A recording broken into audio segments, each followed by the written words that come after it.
I want to share this passage with you. It was given to me by Bob Proctor about 11 years ago when I studied with him, and it's from Thomas Troward, and here it goes. My mind is the center of divine operation.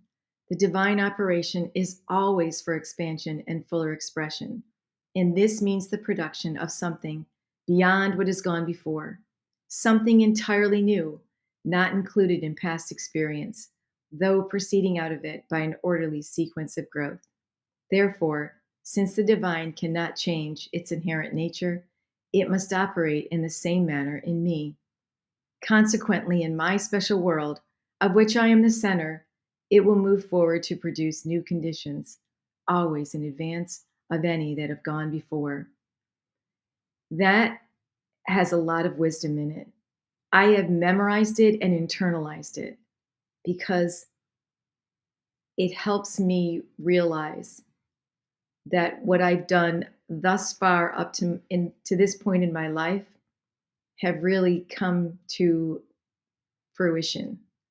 And it should help you do the same.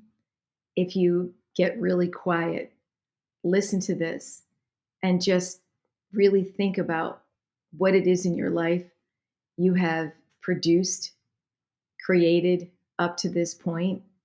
I believe it will help you become very clear about your next step, whatever that might be.